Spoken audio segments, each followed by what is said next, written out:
নমস্কার সুপ্রিয় দর্শক শ্রোতা, আমি শিলিগুড়ি থেকে বীণাপাণি শিল্পী।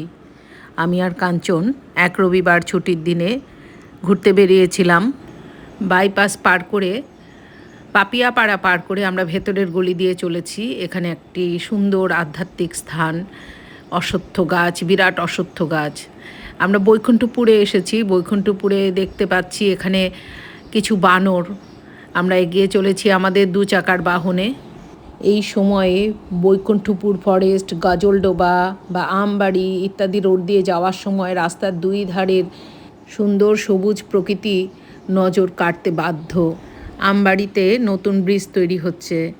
আমবাড়ি আর গজলডোবার এই চত্বরটা এমনিতেই খুব সুন্দর, আর এই নতুন ব্রিজটা তৈরি হলে যাতায়াতের পাশাপাশি পর্যটনের দিক থেকেও জায়গাটা আরও আকর্ষণীয় হয়ে উঠবে।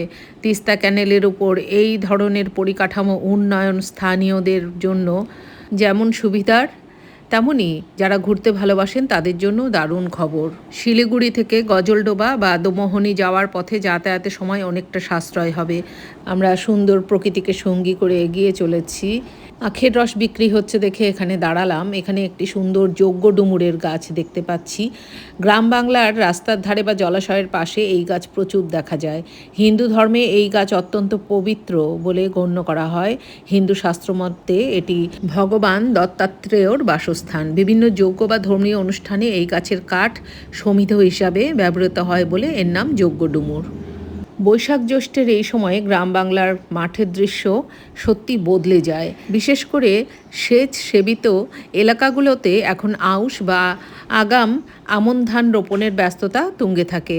কোথাও কোথাও আবার বোরো ধান কাটার পরেই নতুন করে জমি তৈরির কাজ শুরু হয়ে যায়। দূর থেকে দেখলে মনে হয় মাঠের বুকে যেন মকমলের গালিচা পাতা হয়েছে। আরেক জায়গায় দেখলাম বাঁধ তৈরি করা হচ্ছে। পুরনো বাঁধ ভেঙে গেছে, নতুন বাঁধ তৈরি করা হচ্ছে, ফলে অস্থায়ী কাঠের সেতু তৈরি করে দেওয়া হয়েছে। আমরা পাশেই গ্রামে প্রবেশ করলাম। গ্রামের সুন্দর দৃশ্য, সবুজ প্রকৃতি আর নদীর এই মেলবন্ধনই হলো আমাদের গ্রাম বাংলার আসল রূপ। বিশেষ করে উত্তরবঙ্গের এই সময়ে যখন প্রকৃতি নতুন সাজে সেজেছে, তখন নদীর ধারের দৃশ্যগুলো যেন কোনো শিল্পীর আঁকা ছবি।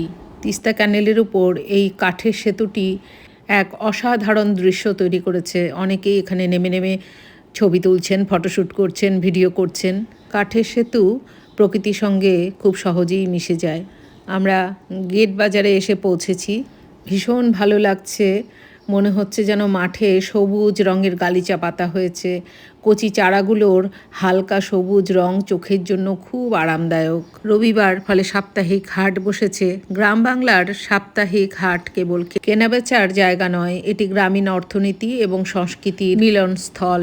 এনাদের দেখা পেলাম। চড়ক পূজা বাংলার লোক সংস্কৃতির এক অনন্য উৎসব। আজ এ পর্যন্তই। সকলে খুব ভালো থাকুন, সুস্থ থাকুন।